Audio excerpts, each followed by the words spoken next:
Demonstrations both for and against what could be a reversal of the right to abortion. See, this is raw evil, and that tempts me to discouragement, to think, how can this tyrant get away with this? That and the suffering of the people. Raw evil. Cardinal Timothy Dolan shares his impression of the war in Ukraine after meeting with refugees. The hope he sees in the church's work to help victims. I don't think you can live in a society, in a multicultural, multi-faith, multi-dimensional society and have that opinion.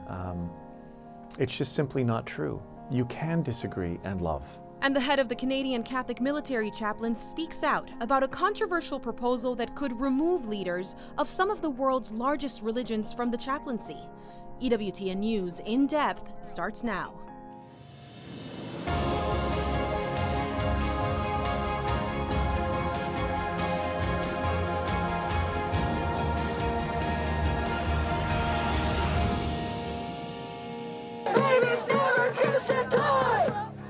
Pro-life and pro-abortion demonstrators faced off in front of the Supreme Court after the draft of a Supreme Court opinion that would reverse Roe v. Wade is leaked to the public.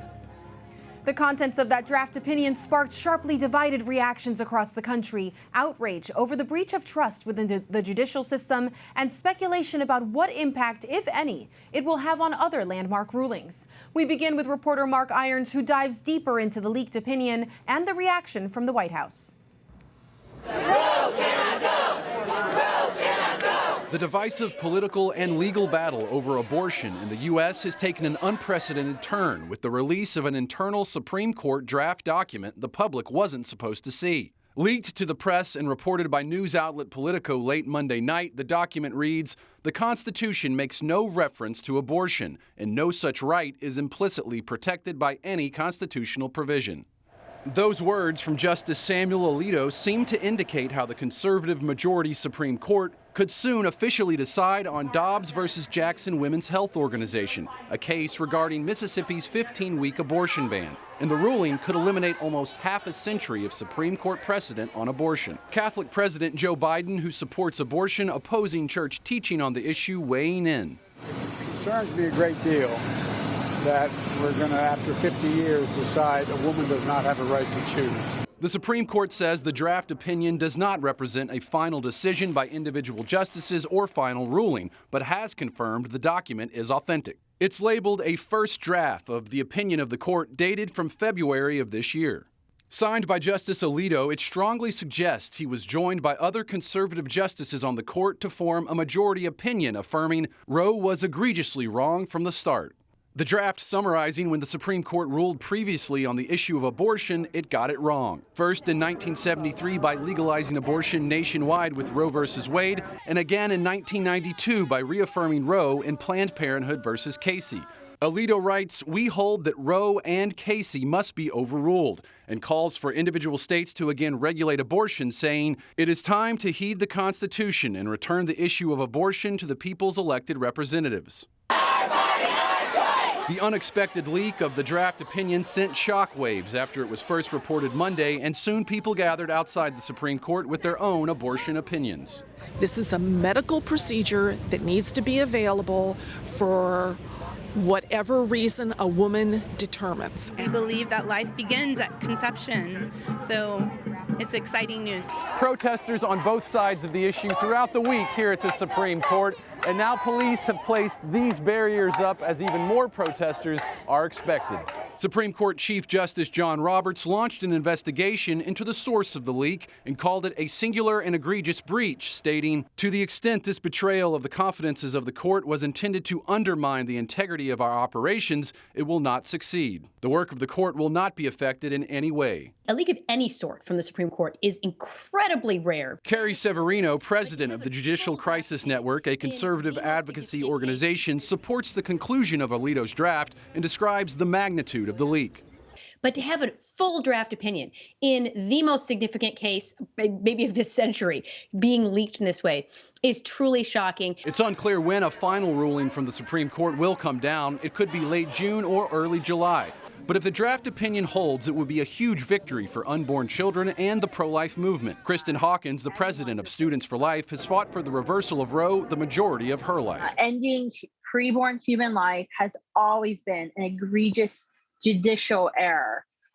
So I think we're very, very optimistic at this moment. The chairman of the U.S. Conference of Catholic Bishops Committee on Pro-Life Activities, Archbishop William Laurie of Baltimore, writes, "We urge everyone to intensify their prayer and fasting that the final decision of the court will bring about the reversal of Roe and Casey." But Democrats on Capitol Hill aren't waiting to see what happens next at the Supreme Court. This is as urgent and as real as it gets. Senate Majority Leader Chuck Schumer promised a Senate vote in hopes of securing Roe v. Wade through legislation, though the needed support is in question. We will vote to protect a woman's right to choose, and every American is going to see which side every senator stands on. I feel really angry about this. And what I feel angry about is that an extremist Supreme Court is going to impose their views on the rest of America. This week, congressional Democrats upset with the content of the leaked opinion and Republicans critical of the leak itself. This lawless action should be investigated and punished to the fullest extent possible. The future of abortion in America is on the line. Around half the states are poised to enact laws banning abortion if the Supreme Court overturns its 1973 Roe v. Wade decision. And the crowds that have gathered in the January cold for almost 50 years at the annual March for Life in Washington would have much to celebrate. But regardless of Supreme Court decisions, this year's marchers told us the fight for life is far from over. If it gets overturned here, we need to start going in our states. We should have 50 pro-life marches that are just this size in every single state around our country. Back up our words and our ideas with action, which means supporting women who are in crisis pregnancies. Mark Irons, EWTN News in Depth.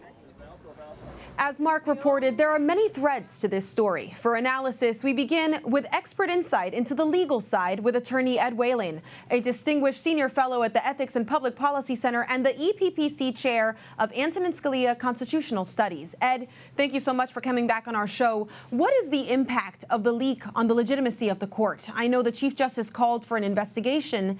Is it likely that someone will be caught?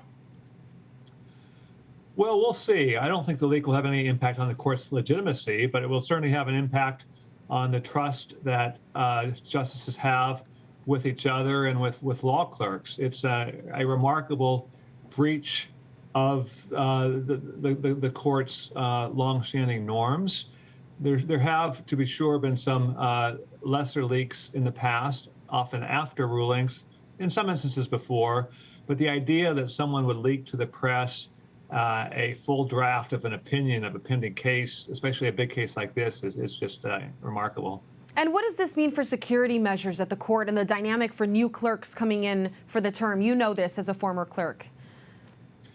Well, the Chief Justice will need to figure out what additional measures need to be taken in terms of confidentiality to make sure that something like this doesn't happen again. In terms of security, there are also, I'm sure, lots and lots of death threats against the justices right now. But let's discuss the draft. A February draft opinion probably means it was already workshopped at some level. How likely is it that it will stick? Well, this was, on its face, the very first draft of the opinion, so there's no reason to believe that any other justice had reviewed it, much less signed on to it.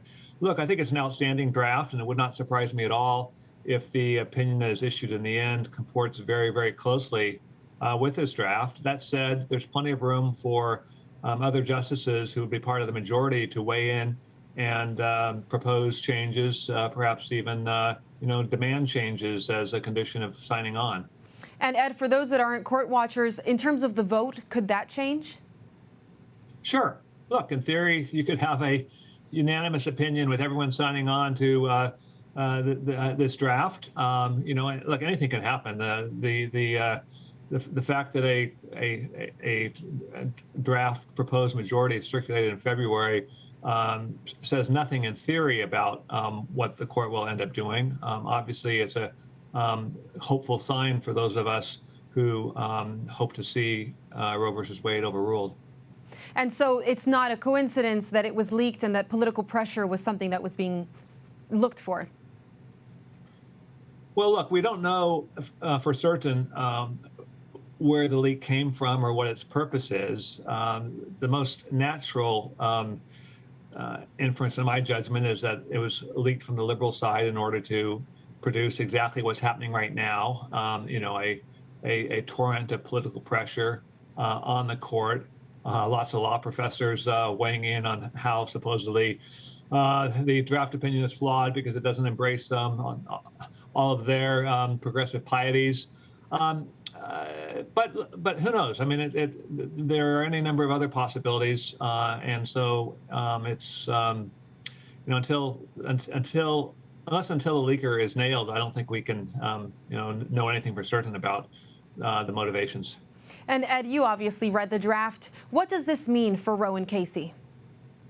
Well, if this draft becomes the majority of the opinion of the court, we will have a clear and forceful, and in my judgment, masterfully written repudiation of Roe and Casey, which means that the highly contentious abortion issue will be restored to our elected representatives in the states, first and foremost, also perhaps in Congress.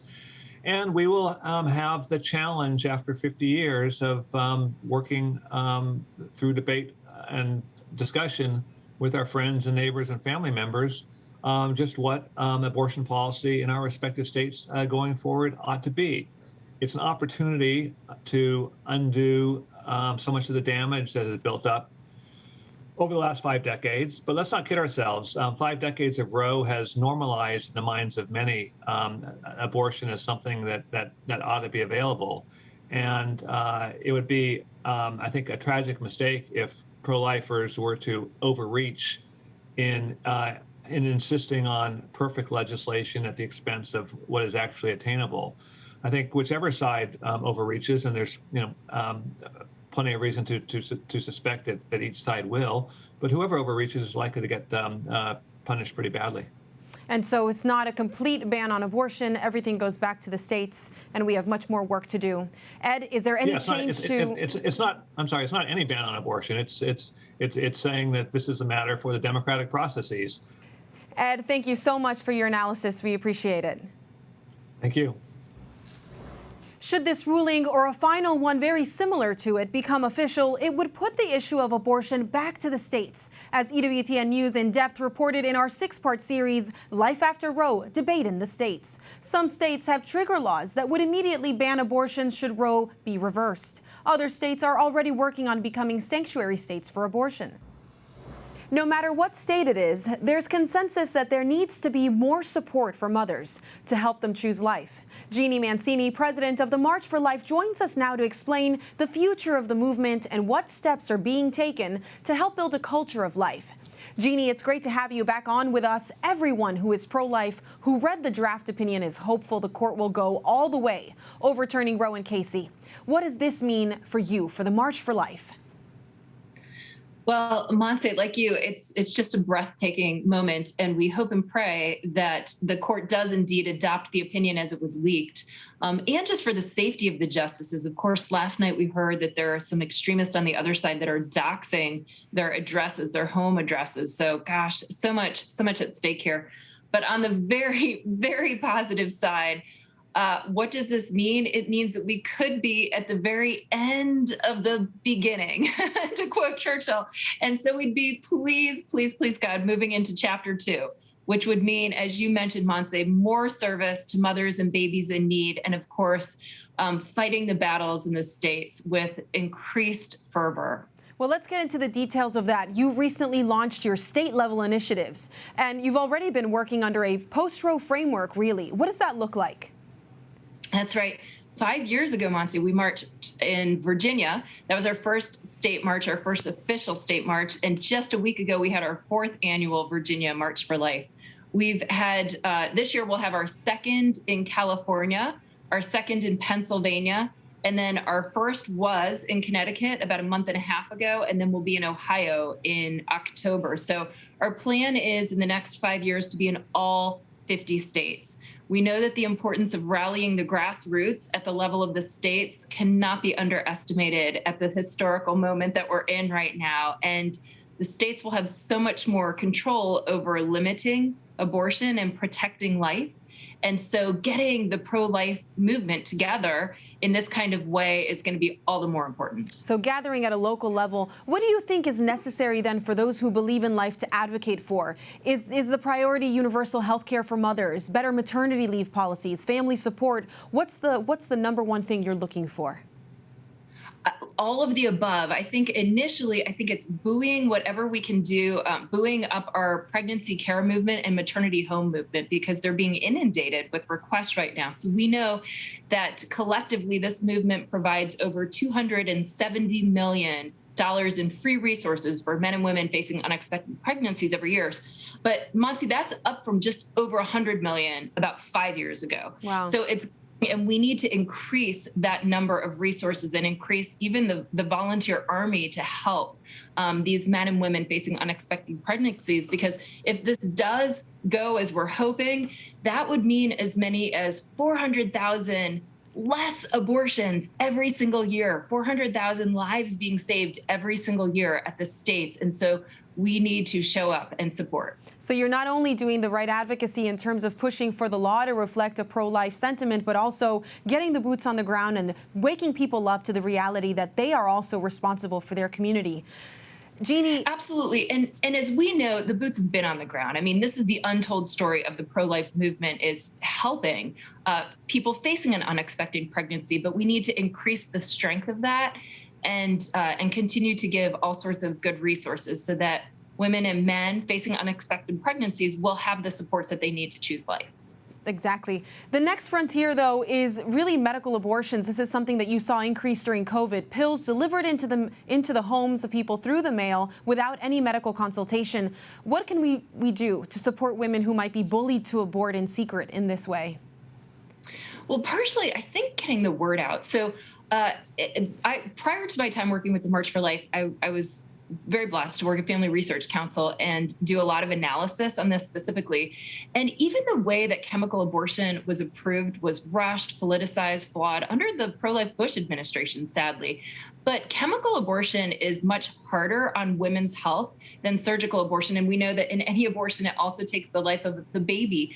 But women face as many as like 4 times the complications that they would with surgical abortion. And, you know, even pro-choicers will admit that it's terribly hard. I mean, the woman herself becomes the abortionist and she sees the baby pass. I know that these are really hard things to contemplate, but to just get the word out there that this is not like taking an aspirin. This is not good for women's health. It's obviously not good for the babies, but we're in a whole new frontier. And so as we're being creative about different kinds of policies, I would say first and foremost, we need to do our part educating people about how dangerous chemical abortion is. Well, that's definitely part of what you're doing, and we're grateful for it, educating everyone, not just on the consequences of this, but many other parts of the pro-life movement. Thank you, Jeanne.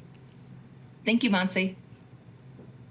EWTN News In Depth has covered multiple Supreme Court abortion cases and, as we mentioned, ran a 6-part series on what several states could do should Roe v. Wade be overturned. Take a look at the EWTN YouTube page to watch this series and get a greater understanding of the political impact of abortion laws across the United States. To Ukraine now, where fierce combat has been raging inside a steel plant in the strategic port city of Mariupol. There's a race to rescue civilians trapped in a maze of tunnels underground, while an estimated 2,000 defenders make their last stand to hold off Moscow in a city that is now mostly rubble. The fall of Mariupol would deprive Ukraine of a vital port, allow Russia to establish a land corridor to Crimea, which it seized in 2014, and free up troops to fight in other areas of Ukraine. The war is now into its 10th week. The Catholic Church is on the front lines helping Ukrainian refugees with housing, food, clothing, and of course, prayer.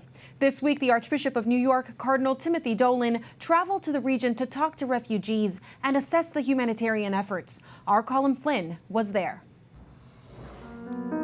It was a trip that Cardinal Timothy Dolan and his team from New York kept secret due to security concerns.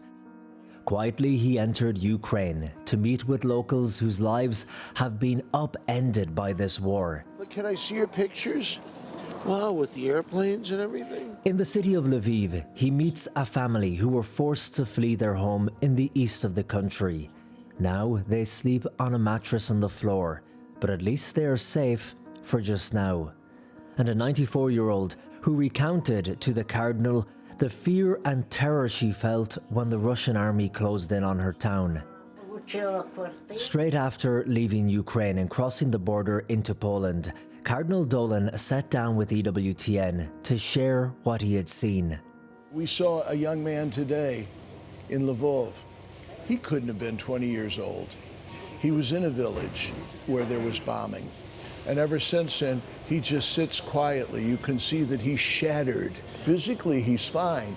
Inside, he's in turmoil. His poor grandmother is there with him. Ukraine was just one stop on a tour that took in 3 countries in total. My brother, how are you? Visiting refugees in Poland and neighboring Slovakia too. Thank you for your faith and your hope. At the train station in Przemysl, refugees have just arrived, relieved at having escaped Ukraine, but now anxious about the future. We came here because we're scared. We don't know what will happen next. Maybe we will stay here, or maybe things will calm down and we will go back. The Cardinal also meets some of the volunteers who have come from near and far. And do you know how many are coming? This young boy has been volunteering every day since the war began 50 days ago. And also this man, Nelson Mahaya, who quit his job and moved from Jersey in the United States to Poland when he saw the war on TV. I would call in the middle of the night and say, something happened. So I need to do something, and I was praying a lot, so that's what brought me here. Had you been here to Ukraine before, ever to Poland? First time in Europe. The Cardinal was making this trip with the charity group Kenewa, Catholic Near East Welfare Association, of which he is the chair. Also on the trip is Monsignor Peter Vicari, Kenewa's vice president. It was the Cardinal's desire to come to show solidarity. I think as the Cardinals expressed it so eloquently at Mass, you know, we all can relate to our mother who takes care of us. We can also relate to our mother, the Church, who takes care of us in whatever particular agency that might be. It is living out the gospel mandate. Kenewa is an agency of the Vatican that provides funds to the Eastern churches and religious sisters to support them in the work they do. In Slovakia, the Cardinal met with sisters who have been sheltering Ukrainian refugees. It is so hard for them. Having lost their safety, they have to accept help. Even though they had everything there, they couldn't take everything with them. But they are trying, they are working so hard, and they are a good example to us. Katerina Lashenka came here with her children, while her husband remained in Ukraine to defend their home. Every day I think about my husband. I dream when I come back in Kiev, in Ukraine. This is raw evil, and that tempts me to discouragement to think, how can this tyrant get away with this? How do you think this is going to play out? We just today in Ukraine went to a place where they had clean water. And I said, oh, this is good for the refugees. And they said, oh no, we have to get this to our people, because in the east, where the fighting is intense and where the destruction has been particularly vicious, the Russians have literally poisoned their wells and poisoned the rivers. The Ukrainians said, one thing we Ukrainians had in abundance was water with our rivers, and the Russians have poisoned it. Now, if you're going to use those kind of weapons, I just tremble to think what might be in store.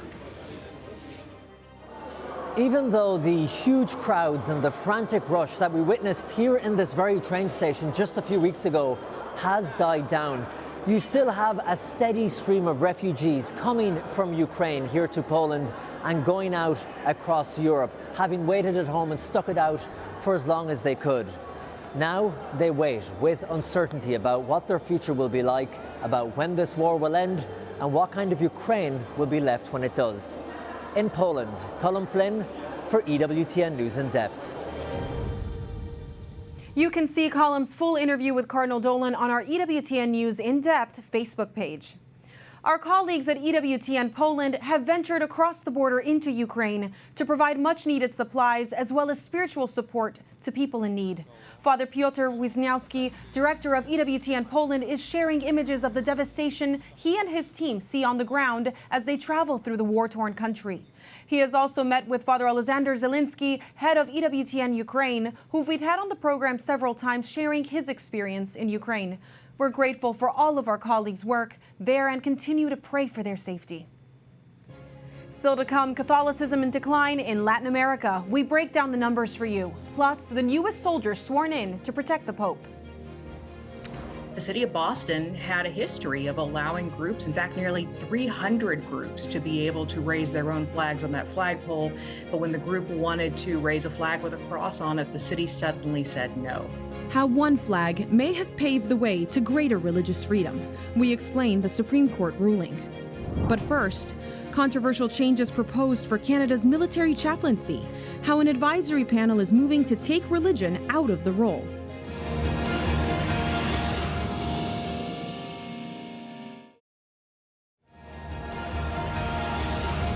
Providing prayer, support, counseling, worship services, and performing religious rites. Military chaplains play a vital role for service members both on and off the battlefield. A chaplain can be of any faith, Catholic, Muslim, Hindu, and still serve any military member, caring for their spiritual, moral, and emotional well-being. They can be a vital resource for those willing to risk everything to protect their country. An advisory team to the Canadian government is proposing startling changes to its military chaplaincy. In moves an advisory panel says would make the chaplaincy more inclusive, it wants to remove some faith leaders, claiming many religions are associated with sexism, bigotry, and have caused suffering among minority populations. EWTN News In Depth reporter Roselle Regis explains the controversial steps towards so-called secular theism in Canada. Military chaplains, caring and compassionate, no matter what country they serve, supporting and advising military members and their families. The nature of our work as chaplains touches almost all areas of life. But imagine removing chaplains who identify as Catholic, Mormon, Muslim, to name a few, because their beliefs do not align with a progressive agenda. In Canada, that is exactly what could happen. This is just one of the many recommendations a government panel made to the Canadian Armed Forces late last month. In an effort to tackle all forms of discrimination, the Minister of National Defense Advisory Panel stated that redefining chaplaincy would contribute to a more inclusive culture. It put its finger on things such as, non-ordination of women to the priesthood as a source of discrimination, are not celebrating marriages for same-sex couples as another form of discrimination. It mentioned, the history of Indigenous peoples and their sufferings, and seemed to imply that our presence, it's, Catholics and other Christians, that our presence would somehow make that worse. Bishop Scott McCaig, who heads the Roman Catholic Military Ordinariate of Canada, issued an official response to the report, saying that all Catholic chaplains are committed to inclusive, non-judgmental, and universal care of service members. Bishop Scott says if this recommendation is implemented, there would be a drastic change in the Royal Canadian Chaplain Service. According to the service, there are 192 regular force chaplains and 145 reserve force chaplains representing the Christian, Muslim, and Jewish faiths. It would mean the exclusion of the majority of faith groups presently represented in the chaplaincy of the Canadian Armed Forces. In fact, it would narrow the spiritual support to a very small, select group of religious faiths and denominations. They saw Catholicism as being a threat to diversity and to inclusion, et cetera, because they really misunderstood who we are and what we're about. Ray Pennings is the co-founder and vice president of Cardis, a faith-based, nonpartisan think tank in Ontario. He says the recommendation to prohibit certain faith groups has legal implications and violates religious freedom. In a letter to the Minister of National Defense, Cardis states the report prepared by the panel demonstrates thinly veiled hostility to a number of Abrahamic religions, including adherents of Islam, Judaism, Catholicism, Eastern Orthodoxy, and Protestantism, and shows gross ignorance of such faiths. Basically, what this says is that even if a chaplain, him or herself, was, totally progressive in all of their points of view, simply being sponsored by or belonging to, for example, the Roman Catholic Church or a Protestant church that has that, should disqualify them from being involved in chaplaincy in the military. To give a perspective from the States, Archbishop Timothy Dolan, leader of the Archdiocese for the Military Services USA, says that prohibiting chaplains in certain faith groups that do not align with progressive agendas would be detrimental. I think if you're talking about a more inclusive society, the thing that comes out of this report is the exclusion of certain beliefs and therefore of certain people. How is that more inclusive? To me, it's more exclusive. Archbishop Dolan says that Catholics currently make up about 20% of the U.S. military, but only 8% of military chaplains. Removing chaplains, he says, would be a disservice to military members and their families. This entire report and the creation of the advisory panel comes after several high-ranking officials in the Canadian military have been accused of misconduct in recent years. Both Bishop Scott and Ray Pennings acknowledge that there is a culture of discrimination that needs to be addressed, but both agree that limiting chaplaincy isn't the solution. And in a separate review, there have been complaints from female, LGBTQ2+, and non-Christian chaplains about biases, and that some LGBTQ2+ chaplains have not felt supported. In response to these concerns, the National Defense's advisory panel emphasized the need for a thorough review of the chaplaincy to ensure all chaplains are open-minded and accepting of all service members. The report, along with all the recommendations, now heads to the Minister of National Defense, who says she is committed to building institutions where Canadians from all backgrounds are included, welcomed, and empowered. The panel urges the defense team leaders to consider these recommendations with resolve and with urgency, and that is exactly what we will do. Roselle Regis, EWTN News in Depth. Father Deacon Andrew Bennett of the Religious Freedom Institute and the Program Director of Religious Freedom and Faith Community in Ottawa, Canada, joins us now to share his thoughts on this subject. Father Andrew Bennett, it's so great to have you with us. What's the history of the Defense Department Advisory Panel on Systemic Racism and Discrimination in Canada? Long name for a big thing. Long name for a big thing. It's a pleasure to be with you. It was struck by the Minister of National Defense in Canada last year, and its mandate was to look at questions of racism, systemic discrimination within the Canadian Armed Forces. And it recently produced a fairly weighty report with a series of recommendations to try and address these concerns within the Canadian Armed Forces. And the defense minister claimed on Twitter that the purpose of this was to empower all backgrounds. Aren't religious groups in Canada that would not qualify with these recommendations some of the most ethnically diverse? Well, that's what is especially ironic. The stated goal of this report is to try and obviously advance greater pluralism, when in fact what it is doing, especially its recommendations for the chaplaincy program within the Canadian Armed Forces, is to deny that pluralism and actually to attenuate the diversity that they're seeking to really encourage within the armed forces. So it's really quite concerning that they seem to have no awareness of the recommendations' impact on communities that, as you say, are very diverse. Yeah, there were many troubling recommendations, but one of the most troubling is this. If a soldier who's been wounded in battle or even dying calls for a chaplain, the CAF should not provide one unless it approves of the theological beliefs being offered. Doesn't this deny the role of the chaplaincy completely?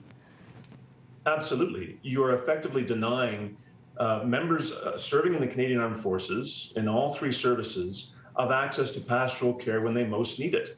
And we also have to remember that Canadian Armed Forces chaplains don't just minister to those of their own religious tradition, but to armed forces personnel generally.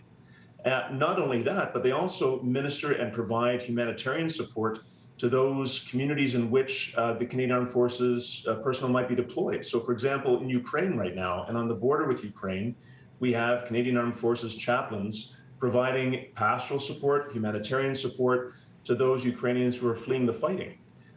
So it really smacks of real ignorance about the role of the chaplaincy. The National Post reported that the meetings for the CAF do include prayer. And that prayer mentions our grandfathers, the thunder beings, and our grandmother moon. It seems to exclude the language of the Abrahamic religions. What are your thoughts on that? Well, I think what is most important is within the Canadian Armed Forces is to recognize that the Canadian Armed Forces is a microcosm of Canadian society. That within the armed forces, there are people that come from a variety of religious traditions, including those who embrace some form of Indigenous spirituality. But if we were to look at the Canadian Armed Forces as a mirror of the Canadian population, roughly a third of the Canadian population are Catholics. And so wouldn't that mean that you'd want to have some representation of the Catholic religious tradition in the prayers that are introduced at different moments within Canadian Armed Forces? Not to mention the traditions of other non-Christian traditions, whether it's the Muslim tradition or the Jewish tradition, who would also be impacted by the recommendations for the chaplaincy. Absolutely. This isn't something that's just about Christians. So then what comes next? This is an advisory board, not a policy-making entity. Any chance this is just completely tossed out? Well, that's our hope. And certainly I have called, and Cardis, Canada's faith-based think tank, has called for Minister Anita Anand, who's the Minister of National Defence, to publicly reject these recommendations. They are really ignorant of faith traditions. And ultimately, the government has no place in determining what are the religious beliefs of various religious communities. It's outside of their remit. So we are calling for the Minister of National Defence to reject these recommendations.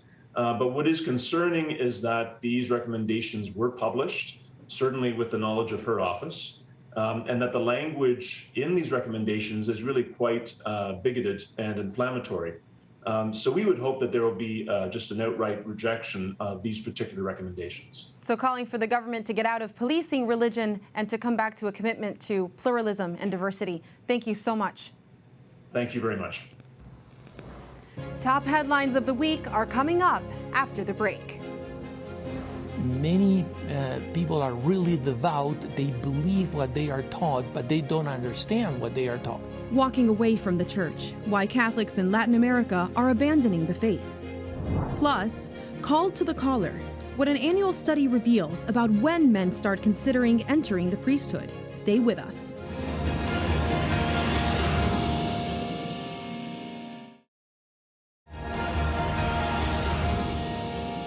A medical procedure for the Holy Father's knee tops the week in review.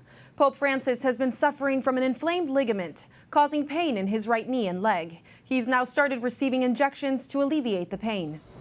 This week, the 85-year-old used a wheelchair during a public meeting. It's the first time he's been seen in a wheelchair since his colon surgery last July. He's apologized during recent appearances for being unable to walk to greet people.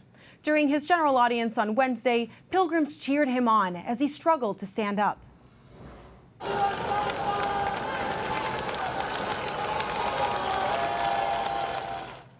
The Pope's movements have been visibly more limited for months. He doesn't hide his frailty and has been very vocal about honoring and protecting the dignity of the elderly.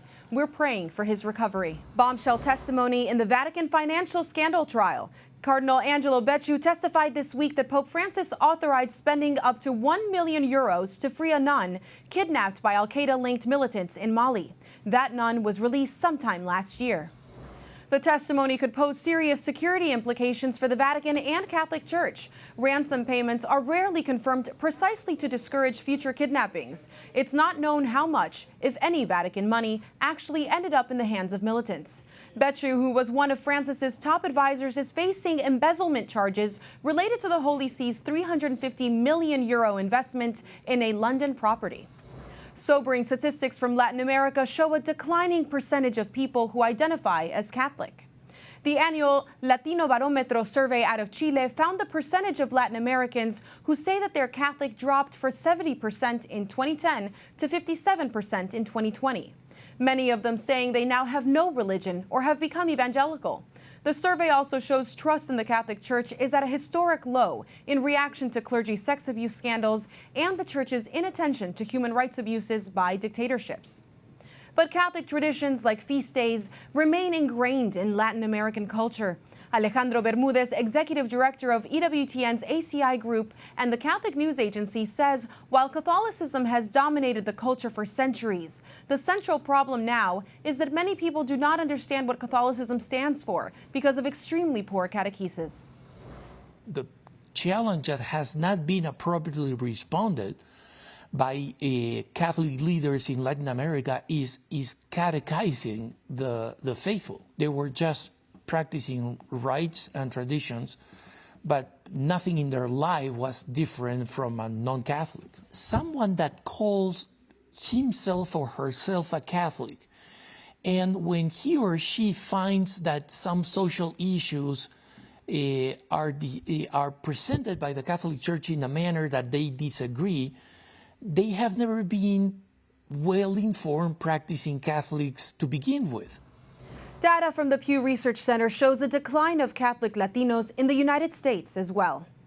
The 59th annual World Day of Prayer for Vocations is being celebrated this Sunday in the continuing call for men and women to serve as priests, deacons, and religious. A newly released survey from the U.S. Conference of Catholic Bishops gives us a snapshot of just who is joining the priesthood in America. The ordination class of 2022 study shows, on average, that most first considered the priesthood when they were 16 years old. On average, they were scheduled for ordination an average 18 years later at age 33. 60% are Caucasian, 22% Hispanic or Latino, 11% Asian or Pacific Islander, and 4% are Black. A quarter of those from the 2022 ordination class are foreign-born. The most common countries of birth are Mexico, Vietnam, Colombia, Brazil, and India. The survey says more than 400 seminarians are expected to be ordained into the priesthood in the U.S. this year. A unanimous Supreme Court ruled on Monday that Boston broke the law when it denied Harold Shurtleff the right to fly a Christian flag with a cross in it in front of City Hall. The city had approved nearly 300 consecutive applications to fly other flags, including corporate flags, the gay pride flag, and flags of other nations, before it rejected Shurtleff's request. Boston had no set policy on which flags were permitted, and the employee handling applications admitted he had no formal review process. Allowing a religious flag would not have qualified as government speech. Banning the flag, unconstitutionally discriminated based on religious viewpoint. Breyer wrote that the city's lack of meaningful involvement in the selection of flags or the crafting of their messages leads us to classify the flag raisings as private, not government speech. Instead, the Supreme Court has said, no, you can't treat religious speech as somehow worse or as somehow harmful or different from other speech. It has to be respected and protected as well. Lori Wyndham, an attorney for the Becket Fund for Religious Liberty, also says that the Supreme Court ruling is a good signal for the future of religious liberty cases and may even prompt courts to revisit older decisions that hindered religious freedom. As an African American, growing up, I never saw any saints who looked like me. Father Josh Johnson explains the importance of the 6 African Americans who are on the path toward sainthood and the impact they could have on the Catholic Church in the United States.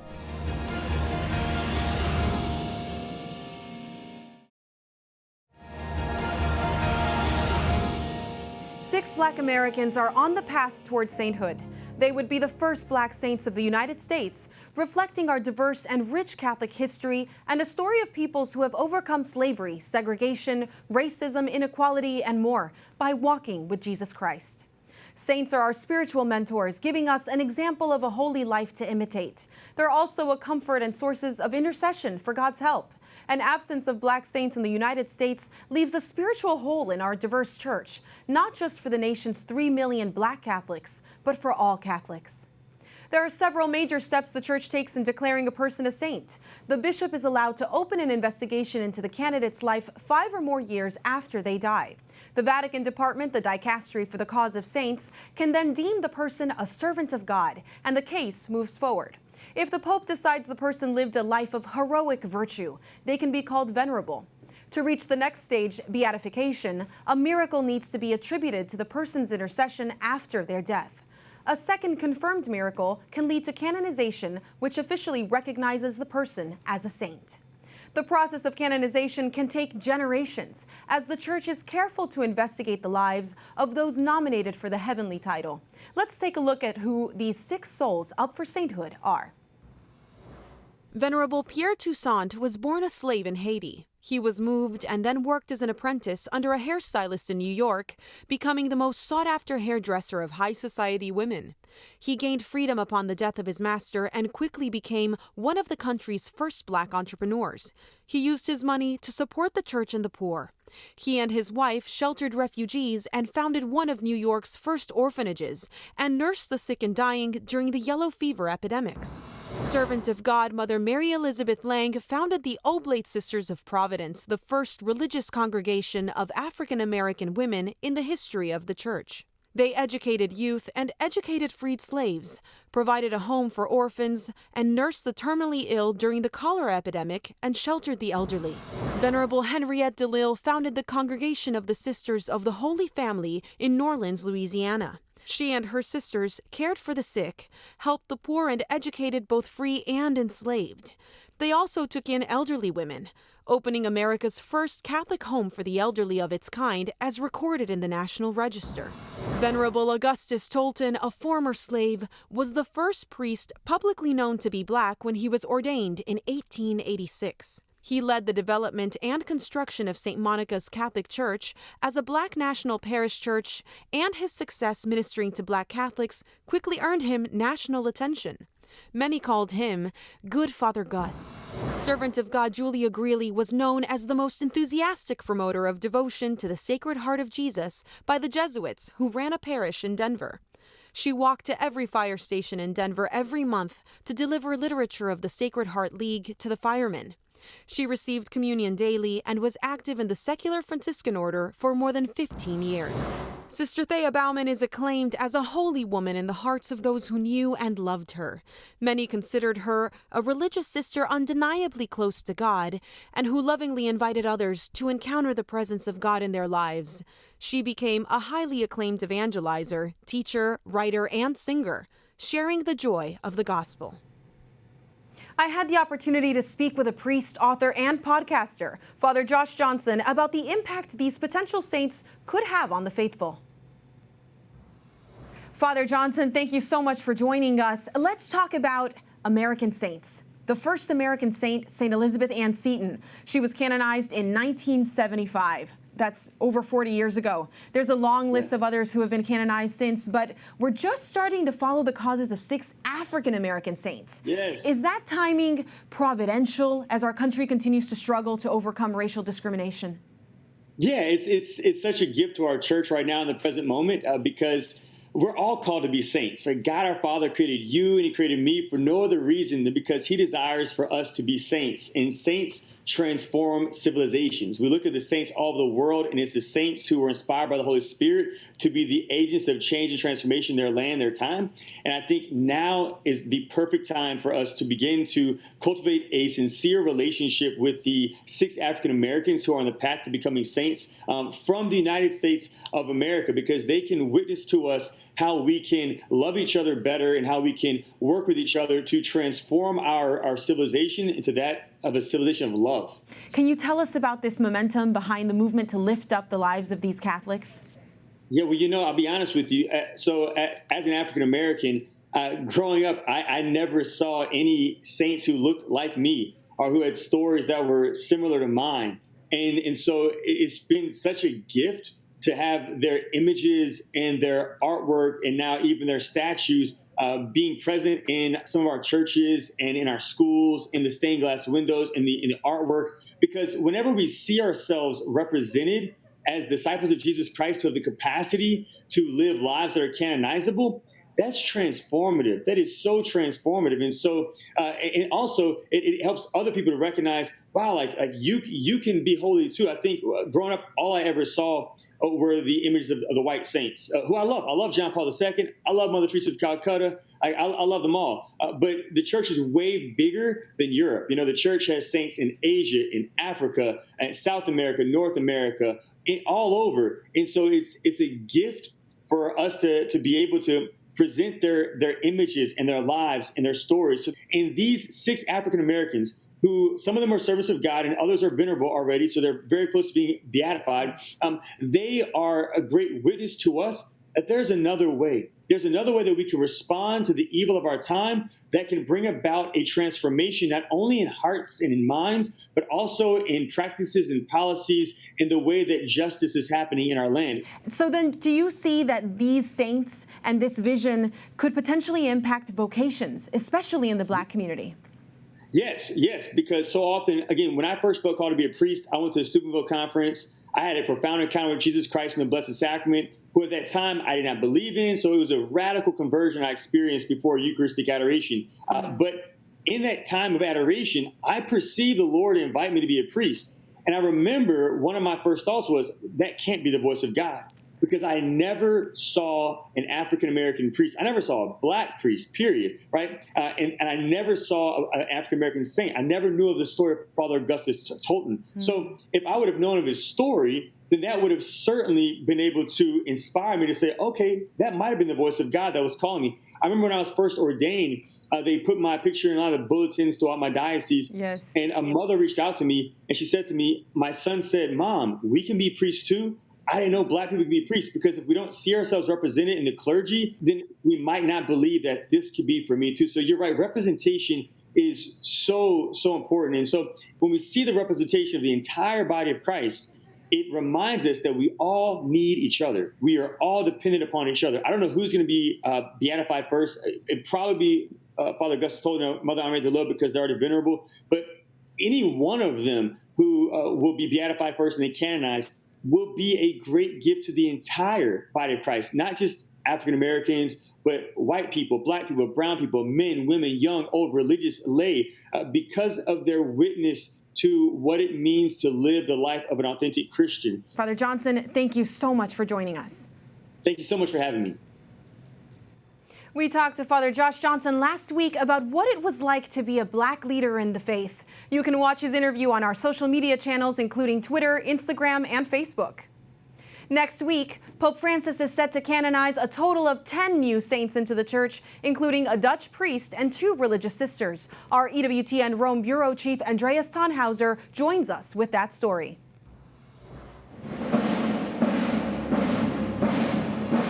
The pomp and circumstance of one of the world's oldest armies, why the time-honored tradition of swearing in of the Swiss Guard is held on May 6th. That's up after the break.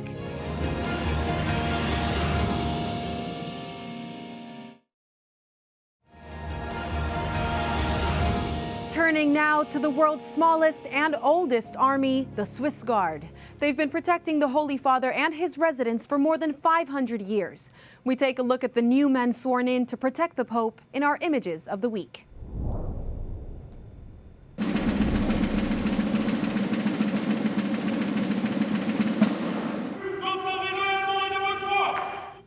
"36 recruits joined the ranks on Friday. Wearing the colorful Grand Gala uniform, they solemnly swore on the corps flag an oath that binds them to loyalty to the Holy Father and all his rightful successors. In order to be a guard, you must be Catholic, a Swiss citizen, and have completed basic military service in Switzerland. The swearing-in ceremony is traditionally held on May 6th in remembrance of the 147 soldiers who died defending Pope Clement VII during the sack of Rome in 1527 by the Visigoths. The Swiss Guard have been protecting the Pope since 1506. Their motto is brave and faithful. It's beautiful to see that dedication to our faith and our Holy Father. That does it for this week's edition of EWTN News In Depth. I'm Montse Alvarado. Be sure to tune in next week for our coverage of the canonization of saints in Rome and other important stories to you. See you then.